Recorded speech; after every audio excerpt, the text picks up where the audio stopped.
What is going on, everyone, and welcome in to another episode of Expected Bets for your go-to podcast for all things hockey betting. I am Gator Betting, joined by one of my co-hosts today, Franco the Banker, and special guest, Puck Picks. How's it going, man?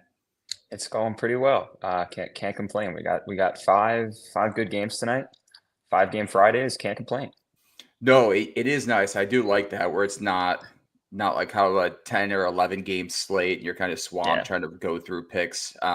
It's nice and easy tonight. Yeah. 5 games, a few prop opportunities, and there's a few that I don't really like, but we can talk about that in a second. Anything else to really kind of discuss around the NHL before we get started? McDavid gets his 1,000th career point. That was pretty cool last night. Should have laddered his shots on goal. It seems like they were just feeding him the puck last night. Crazy. He had 8 halfway through the third period. Yeah, insane. It's crazy because everyone was on Draisaitl goal. Like, why didn't anybody just think that McDavid would get there in a goal? Everybody thinks like, oh, he's going to dish it. It's going to be an assist, but he was shooting. It was pretty crazy to see. It was I just watched that too. Yeah, I just shots on goal, so I was happy at least. That was one of my easier bets of the night. But again, should have laddered that. That was easy to figure out. But let's get into the games for tonight. The first one up we have is Pittsburgh at Columbus. Columbus is plus 105 on the money line. The total is set at 6.5. Juice to the over at minus 130. Pittsburgh's lost 4 of their last 5. Columbus is on a 6-game losing streak. They're returning from a 5-game road trip tonight. They haven't scored more than 2 goals in their last 6 games. The Pens are only minus 125 tonight. Seems like an interesting line. Both these teams are kind of struggling. But Jackson, any plays in Pittsburgh, Columbus tonight? Yeah, so, I mean, just prop-wise, like, hard to pass up Sid 2 points, especially FanDuel is giving you plus 190 there. So I think that's kind of a no-brainer right now. I think he's still playing really well. Like, he's been a little less consistent, but I think that comes with the territory of kind of being the only line that your team has to produce.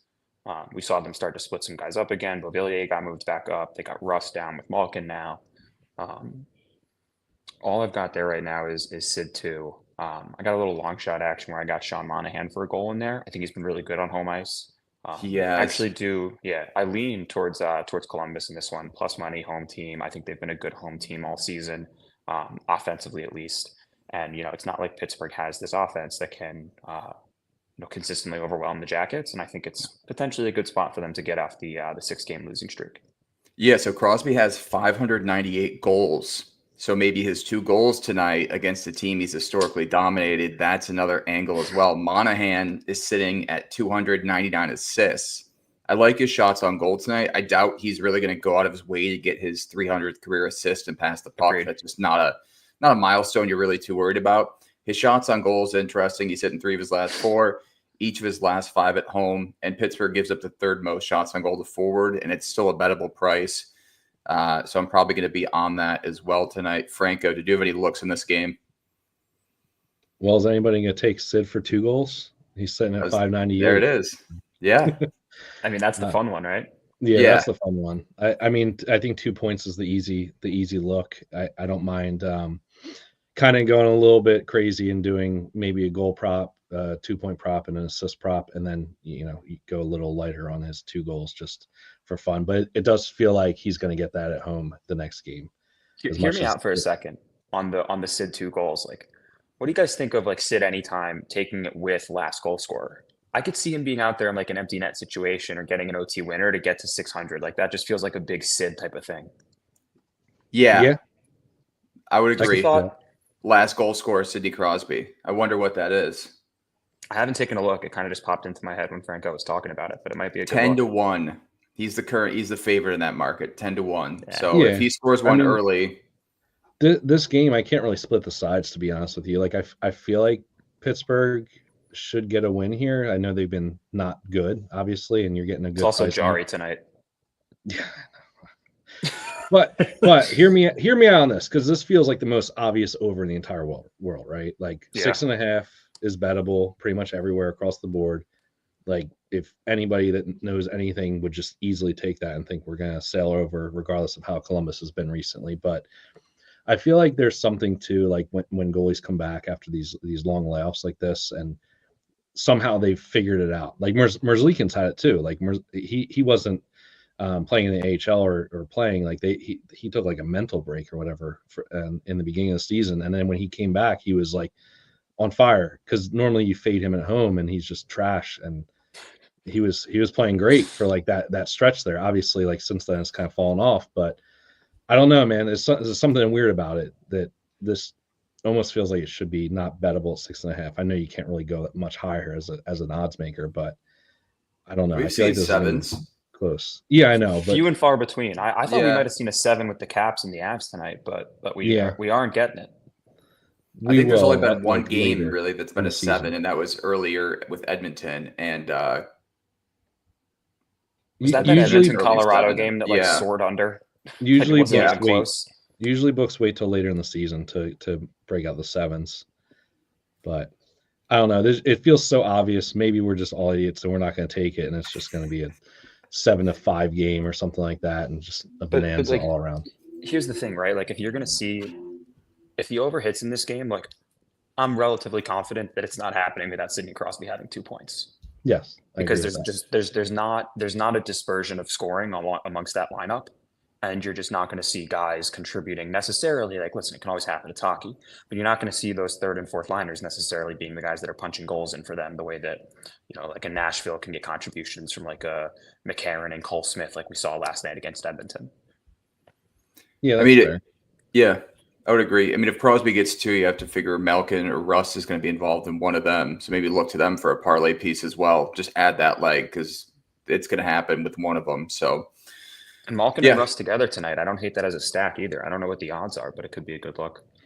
Yeah. Yeah, they moved Russ down to the second line too. So that you might actually get value on that line. Like I know we're talking about Sid and everything's about Sid right now. I mean, Raquel at -148 for a point doesn't look too bad, him sitting on that line, but I don't think it's a bad idea to sprinkle some of that second line. Like if you can you do Malkin and Russ point parlay or something like that, just to maybe get a little different. But I think it's interesting they have no Letang as well, which I don't know if that like hurts or helps them at this point, because I feel like he's not going tonight. Yeah, he's not the same player though. You know what I mean? Yeah. Like he's not the guy that we have in our mind, like that he's this like offensively gifted player that can be decent in his own end. I feel like he's just kind of like a whatever at this point in his career. So it might actually help them. Maybe not. Yeah. All right. Any other looks in this one? Only other thing that I was looking at, and I didn't see a line for it yet. It might be on Fanatics. They sometimes have a more of the roster, but Beauvillier is still on that first line and got a goal last game playing with Sid. And I don't hate that if you're getting like +130 range. Like if it's somewhere around there, I'd play it. Yeah, I would agree. All right, moving along here. Next game up, we got Vegas at Utah. Vegas is the road dog here, road favorite, excuse me. -125. Utah's +105 at home. Total set at 6. -115 to the over. I don't have much in this game. Vegas just snapped a 2-game losing streak with the win over Anaheim. Utah is coming off a nice 4-1 win, but they were outshot 50-49. Vejmelka had 49 saves in that one, his career high. I don't know. That's another weird game. In terms of props, I don't necessarily trust Dorofeyev tonight. Utah's been pretty good against shots on goal against. Theodore points bettable, but yeah, any looks for you, Franco? I'm going to lean Vegas here. I know it feels trappy as hell. But I kind of think it's one of those situations where you see that Carolina game for Utah. They get that win. Probably not really deserved. I didn't watch all that game, but it seemed like Carolina had a ton of chances. I know they had that really long power play to end the game. And Vejmelka stood on his head. But like I think going into that game, we were probably pretty confident that Carolina was going to score like 3 or 4 goals, seeing Vejmelka in net. So are we really going to think that Vejmelka is just this great goalie now and Vegas can't score them? I know they're still missing Stone, which is a big loss, but I don't know. I mean, Vegas at -125. I'm not really buying this Utah team right now. They're not performing that well overall. Bad penalty kill, bad power play. So like where's the difference maker for this team right now? I know they shifted lines a little bit. Bukestad got 2 goals the last game, which was fun seeing him get involved. So yeah, I lean Vegas. I feel like we're getting a good price at -1.5, so I'm gonna sprinkle that, and I'm gonna go back to Bukestad goal again. I don't see his point prop available right now, which is annoying. Like, is it just me, or like why is hockey the only sport in the entire world that like the first line players are not, you can't bet them for like a freaking point? You know what I mean? Like, nah, it's ridiculous. You know, if a starting running back goes down, like their touchdown prop is back down to, you know, +110, and they're, you know, you get offers for their rushing yards and receiving yard, everything, the whole freaking shebang, right? Why can't we get this guy that's been on the top line for a second game in a row? Like, I understand if it's like a late, you know, lineup thing. Now it's been another day. Like, how about Jesper Boquist? No point prop when it's his second game in a row on the second line against his former team, like, and on a Florida Panthers offense that cooks. Yeah. Yes. Yep. With Ben and Kachuk. I mean, it's not like he's playing with scrubs or something. Like, this is a line that's gonna be productive. Yeah. You know, I saw they gave us Balinskis the last game, which I was surprised that they finally gave us that, because he's on the top power play. You know, I've been screaming for Andre for the Flyers as well. Like, I like him, by the way. He looks fantastic. He's good. He no McLeod point last night for Buffalo. He's on the top line. That's insane. Like, it's just crazy. So many of these guys, right, that are like young or fringy type players typically, but they're being put in these positions where like they're getting a ton of minutes, they're getting a ton of opportunity, and like the only thing you can bet is a goal score prop. It's a freaking joke. But that's a nice Friday right there. So with that being said, I'm going to bet Bukestad goal because that's all I can do. Yeah. So there you go. That's fair. I mean, I like that too. Yeah, puck picks. Any looks for you in this one? Yeah, I have a bit of a different opinion on Vejmelka. I actually think he's pretty good. Aside from he's Carolina streaky game. Though. He's one of the streakiest goaltenders in the NHL. Yeah, but when he gets going, he's really hard to beat. Yeah. And so I don't think anything here as of right now.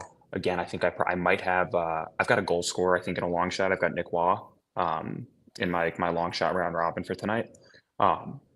But I lean the under in this one. You know, it's Aiden Hill, and I don't necessarily think he's had the best year, but Utah's offense is struggling. I think both offenses are kind of in disarray. I don't love the way that Vegas has looked without Stone. I know it's only one line and it impacts, but you know, losing your captain goes a little bit further than just losing your top scorer does. And so when they're the same exact guy, it can be tough. And I think that we've seen Vegas kind of struggle with their identity without Stone, especially in the defensive end.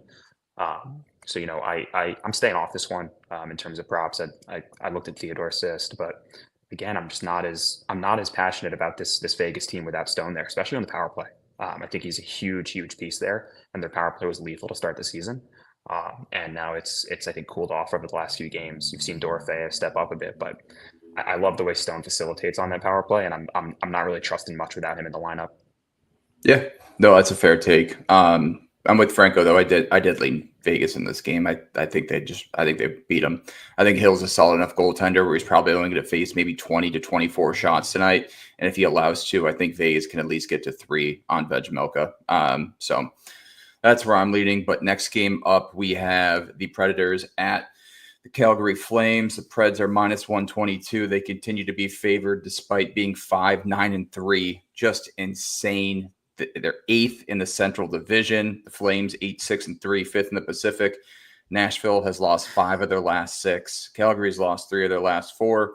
The only milestone, which we've talked about, which has felt like for the past week, Franco, is Huberdeau assists. He sits at 499. Is this the game he finally breaks through? It's insane. When is he going to do it? I know, man. I don't know what to say. I mean, they're bumping him up to the top line with Zary and Sharangovich. So, like, when's it going to happen? I don't know. Sharangovich has pretty good history against Nashville, too. 4 goals, 3 assists. So, in 7 games, not too bad.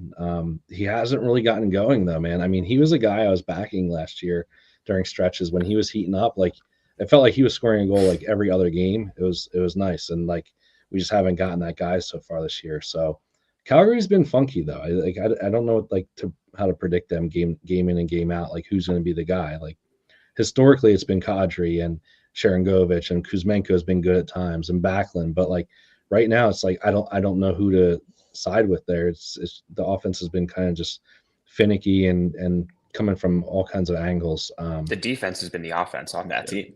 Yeah. It's so weird. They're kind of like the Blues, where I don't really get them. Like the Blues are a weird team as well. I just, those are two teams, Calgary and St. Louis are just two teams that I usually just try to avoid any props with. I would say though, I mean, Roman Josi point is at -148, which just, I know it's like right on the cusp for a lot of people. I didn't shop it yet elsewhere, but I mean, he's kind of heating up. I feel like at this point, 7 points in 7 games against them historically, 3 of those being goals. So may even look to sprinkle his goal prop if you want to get saucy, but 4 assists in his last 3 games. So they've been nice too. They've been really good. They've been really good assists. Yeah. So, I mean, maybe you split a unit between goal and assist with him just because of the historic factor of what he's done against them. Obviously lean heavier on the assist because that's just more of what his game style is. But I can't really ignore the fact that he has 3 goals in 7 games against them. It's kind of cool to see. So maybe sprinkle that a little bit. I feel like I want to side Nashville here. If I had to take a side, I don't really want to though. And I mean, they're pretty damn bettable at -122, and I get it. They've been a disappointment to start the year, but I feel like there's some kind of glimmer of hope, kind of. They've been a little bit better. That was a good comeback the other day against Edmonton in a game that it felt like Edmonton was dominating through the first 2 periods, and then that third period, I think they announced at the end of the third period, he said that Edmonton only had like 3 or 4 shots in the third, right? Yeah. So they really shut them down, clamped down. Got that like clutch goal to bring it to overtime. So that was not a game like I bet Drysdale point prop in, going into the third, like expecting it just to be a game where Edmonton scored like 2 or 3 in that third period, and the fact that they just completely shut them down. Wedgwood looked fantastic. So, I don't know. That's where I lean, but I don't really love this game in general. I'd say I think Yossi's really the only play I would want to bet. The Preds have had a little bit of a gauntlet too. Edmonton, Colorado, they beat Utah, then they played Florida and Washington. All teams have been pretty red hot to start the season. So, maybe it's the night they turn things around. But Jackson, any place for you? Yeah, no, I'm higher on the Predators team than I think most people are, even at this point in the season. They had high expectations, and I didn't think they would necessarily meet them out of the gate, but I expected that they would start to see a little bit more normalization in like their scoring. If you look at it statistically, they've been one of the most unlucky teams that has started a season in like the last 5 or 10 years or something like that. Like their shooting percentage above or below expected goals is crazy right now, specifically for Steven Stamkos. So I am of the mindset that they get it right and that they turn it around. I think that in terms of just the offense and the defense, this is a good matchup for them. My only concern, and the reason I'm not going, too heavy on this game either, is that Dustin Wolf is in net for Calgary, and I watched him play against the Kings, and I think he is a very good goalie this year. He's looked really good. He's looked really poised. The Kings commentators kept comparing him to Jonathan Quick, and like I honestly see it. It's kind of crazy, but I kept seeing it. He's athletic. He's young. He's got I think a bright future in Calgary there, and like. Again, this is another game where I sort of lean to the under and wanted to stay away. I'm playing Yossi assist for a unit. I can't pass that up the way he's been looking lately. He's skating circles around most of Edmonton last night. And like I said when Franco was talking there, like the assist that he's getting, it's not like he's taking a shot, it's going off a pad and someone's putting in the rebound. Like these have been very, very nice assists where he's finding guys with just tap-ins for goals, basically because he's doing the work. So I'm always going to back a guy like that. I think it's like -110 or even +100 tonight. But definitely a good look there on the assist. Nashville +150 to make the playoffs. Any interest? Nah, I'd want to see a 2-handle there, honestly. Yeah, that's right. I already took them. I took them. Oh, you did? Like when they're like -135. They dropped because I think they opened the season at like -290 or whatever it was. It was ridiculous. So they had that cold streak to start the season. I think whatever their record was, it was maybe like 6 games in or whatever, 7 games in. And I took it. They proceeded to lose like the next 2 games, and the price dropped even more. But I thought -135 wasn't bad. I think again, like you said, the pieces are all there. It just needs to kind of click, and it hasn't fully yet. But there's just way too much talent on this team for it not to be a playoff team. And I think that some of these teams that have started out hot, like Calgary, for example, aren't going to be a playoff team when everything's said and done. So I'll take a shot on it all day. I took it at minus 135. If it's plus money right now, I don't mind it either. Yeah. One call out I think for this game. Sorry, Gator. One other thing that I think is worth mentioning is that fourth line for Nashville has been phenomenal in the last few games. Their 2 goals, not their last one, were Cole Smith and Michael McCarron, and they've really been drivers of the offense and getting the puck out of their own zone. They've been really huge for them. And I think that taking either a McCarron or Cole Smith to score tonight is a pretty good move. I think they're like plus 700, plus 800. You can straight bet that for a little bit. I think that's a lot of value there. Yeah, I like that look a lot. I did have one, Rasmus Anderson, over 2.5 blocked shots tonight. He's hitting 3 of his last 4. He didn't have any in his last game, but before that, he had 7, 3, and 5. Every time he's gotten 0 block shots in a game, he's hit the game after. He's been much better at home this season, hitting 6 of 8. Nashville shooting a ton. They're 12th in shots for. So I like him at minus 115 on DraftKings tonight for over 2.5 block shots. All right. Next game up, we have the Caps at the Avs here. What's the spread? The Caps are plus 150. Colorado is minus 180. Washington has lost 3 of their last 4. Colorado's on a 3-game winning streak with the big news tonight. Nichushkin returns to the lineup. I'm taking his shots on goal. I love it. I all for him. Yep. You're getting it at a bettable price right now. His points, I think, minus 148. Every Nichushkin prop possible. We don't know how necessarily he's going to be on that second line with Middlestat, so he's going to see time. But yep, Nichushkin over 2.5. It's Middlestat, Drouin, and Val, which I love, to be honest. Yeah, that's a complete second line. Yeah. Yep. So Nichushkin over 2.5 shots on goal and point. Love both those tonight. Jackson, any looks here for you? Yeah, no, I love this game. It's got 2 of my favorite teams to bet on, especially right now. In the Caps, I got Strome and Ovi stack 1 point each. I don't get how that's plus 180. I will take that every game if those are the odds, and I think I have taken it every game basically. So I'll keep going to that. I'm taking McMichael for a point, minus 125. Kid's automatic right now. Yeah. That's one of those auto bets at the moment, like Natchez and Brad assist, like that. That's in that same category for me. On the Avs sides of things, I've got it's always tough to play Avs prop straight, right? Like they're always heavier on the odds.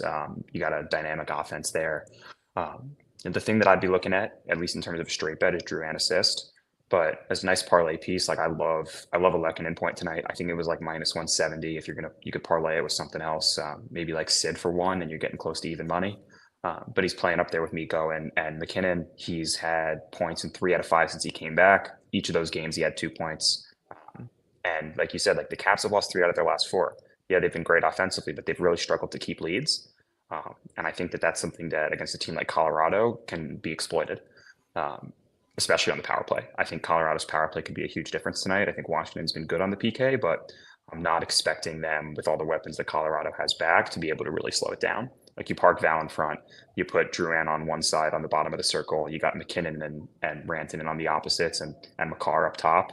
I don't know how you're stopping any of that. Yeah, games in Colorado this season are averaging 7.82 goals for, and the over is 9-1-1. Feels like a high scoring affair tonight in Colorado. Franco, what are your looks for in this game? Yeah, the over feels pretty free again. Just same as that Pittsburgh one where it feels like the obvious play. I don't know if I'm going to get there. Maybe look for a live or something like that. But I'm going to be a little opposite of you guys here. So I like the Caps. I saw whispers of this coming. Yeah. So I've been waiting. I took it a little bit ago, though. I got it plus 155 for I think I'm going to end up going a little over a unit on it. I think I'm going to go a unit and a half on it. And then I'm going to go a half on them in reg. I got that at plus 210, I believe. So reason being is mainly the Caps have not lost 2 games in a row yet this season. Every time they've come out and had like a bad effort, and honestly, they should beat the Leafs. I don't know if you saw the way that game ended, but it was like this. I watched it all. Yeah, Tom Wilson had the puck, just terrible turnover as he's exiting the zone, just terrible play, and leads to the goal. So, I think they should have won that game. They really were in the driver's seat for most of that game, it felt like. So I'm going back to them. I get it. You have these big names coming back, but Nichushkin's on a long layoff. Drouin, I forget. Did he started the year, right? He got injured. Played like one game, I want to say. Okay. He played like the first game and got hurt. Yeah. So like these two guys aren't going to have their skating legs. And I get it. Like like they're probably going to be productive in a sense. Like I could still see Nichushkin getting his shots, like you guys said. But I think the way the Avs have been playing recently, they've been red hot, right? They've been winning games, they've been scoring, they've looked good. Now you're going to kind of like break up that chemistry right now and inserting 3 guys really because Miles Wood's coming back as well. So you're literally changing your top 3 lines tonight, all of them. It's not like any line is unaffected by the changes. And I get it. You're not going to like be like, oh, well, we're not going to add Nichushkin back to the top line. You're not going to do anything weird there and put these guys on the 3rd line or something, right? You're going to move them back to their respective spots. But because of that, I feel like that, they may not have skating legs the way that you would expect them to. Passes might not be as crisp and just as good as Washington's been. I just feel like you're getting such a great value here at plus 155, plus 150. I'm taking a shot, but I do think there's goals. So I leave McMichael point. So I'm there with you on that. I'm also going to grab Protas point at plus 120, and I think I'm going to grab Ovi goal is like upwards of plus 175, almost like plus 200. I feel like that's just stupid value, given how good he's been recently. And I just don't think Colorado is that good defensively. They haven't really been all year. Is it? Oh no, it's Annunen tonight, right? Yeah, it's Annunen tonight. And it's funny because like I feel like it's starting to shift now, where it's like the opposite thing. If you're back in Colorado, I feel like Georgiev's been better recently, even though he was the guy you wanted to fade earlier in the season. So like, I think we might be seeing a little bit of shift there as well. Whereas I'm kind of happy to see Annunen in that instead of Georgiev. So everything kind of plays into it for me here. I feel like you're getting a Caps team that's pissed off after that lost a game they should have won, and maybe the Avs feeling like, oh, we're gonna walk in here and all these guys are going to come in and play like they just never left, and I don't see that. Maybe I'm wrong. Maybe I'm gonna be an idiot and they're gonna lose 5-2 tonight and whatever. But I'm just gonna. I feel like it's just a good spot here. So that's If we're talking about Nichushkin point, Middlestat is at minus 130 for a point tonight. He's on that first power play unit, which we said has been good this season. It feels like that's right there along with it, and you're getting a better price than Nichushkin. So I probably will add Middlestat point to the card later on. Any other looks in this one? Yeah, I got one other that I haven't played yet, and I'm debating if I want to pull the trigger or not. But Nick Dowd to find the back of the net for Washington. He's a guy that I love the way he plays, and I think it's an exploitable matchup with the 3rd and 4th lines of Colorado. I don't think that that they have the same grit that we've seen from Washington's 3rd and 4th lines this year, and it feels to me like a game where Nick Dowd can get himself on the score sheet again. I like it. Franco, any last looks for you? One thing I'll say, if you're backing any Colorado props, I would wait till you see lines. I know Daily Faceoff has them out and all that stuff, but Colorado notoriously has been that team that will release lines 10 minutes before the game, and it's going to be Rantanen on the 2nd line and Drouin on the 1st line. And I'm just saying, just be wary because you don't know what the hell's going to go on, and especially that power play. Like Milstead might come off that top power play unit. I lean towards Drouin being there. Like personally, I do think it'll be Drouin, Val. Like I think you let Middlestat try to kind of quarterback the 2nd unit, maybe leave McKinnon out there. But I'd be surprised if you don't see Drouin playing with McKinnon in some capacity tonight. Like you can't split those two up. Yeah. So I'm just saying, be careful because you don't know what the hell's going to happen there, and especially if they do struggle early, they might go back to like the lines that worked. Or less. Well, I kind of thought that we would see Val with McKinnon and Mikko from a 5-on-5 perspective. Like they ran that in the playoffs, and I think it was unstoppable for a while there. And then they moved Drouin up and Mikko down. But I think that's a combo that we could see at some point tonight if things aren't clicking for the Avalanche. Yeah, it could be very fluid. It could be a very fluid situation if Bednar's not seeing like the legs from any of the players that are coming back. You can see changes, so just be aware. Yeah. All right, last game of the night here. We have the Detroit Red Wings at the Anaheim Ducks. Detroit has lost 2 of their last 3. Anaheim has lost 5 of their last 6. Franco, any plays in this one before we wrap up? First of all, I'm gonna comment on something. So, I saw a lot of people saying, "Why the hell is Gauthier on the fourth line today?" And as a Flyers fan, I just have to laugh a little bit. This is your revenge after it's him like, not oh wanting to man, play what a shame. So, I gotta wonder though, right? Like, based on kind of what happened here, and him is it a personality thing with him where he just thinks he's like, where his shit don't stink, right? And he's just doesn't he skate? Doesn't he? I haven't watched a lot of Anaheim games, to be honest with you, so I'm not gonna say like, oh, he looks terrible out there or anything like that. But clearly, there's a reason why. I don't know if you know that, but he's unable to hit the net. I mean, I've seen that, but statistically, it's like ridiculous. But I don't know. So I just think it's funny that he had the negative thing happen here, and then now he's having negativity there. So you just wonder if that's just a mental block with him at this point. It's kind of silly. So anyway, with that all being said, I'm leaning Larkin props here again because I'm just stupid or something. I don't know. I had a shot prop in a parlay the other last game. It was him and Sid at 3 each. He had 2 on his first shift of the game and could not get 3 in like 58 minutes of hockey. So that was sweet. But yeah, I'm going to go back to him here. I think this is a great matchup for him. So I'm going to go for his shots. I'm going to go. I don't know. I don't know why I'm doing it because I feel like I'm just going to be mad at the end of the night. But you're getting plus money at 4. We know Anaheim's an exploitable matchup with shots. So I'm looking him. And then probably do like a point lay with him and Larkin, him and DeBrincat or him and Kane or something like that. I haven't really gotten across the line yet with her, but I can't really back any Anaheim props. I just don't like what I've seen from them offensively. I feel like they're not productive, and these games their games have tended to go under. So they have the fewest goals in the NHL this year. So yeah, it's just we talked about in the preseason breakdown this team that last year they were just like terrible offensively, and it didn't make sense with all the young prospects and pieces that they have.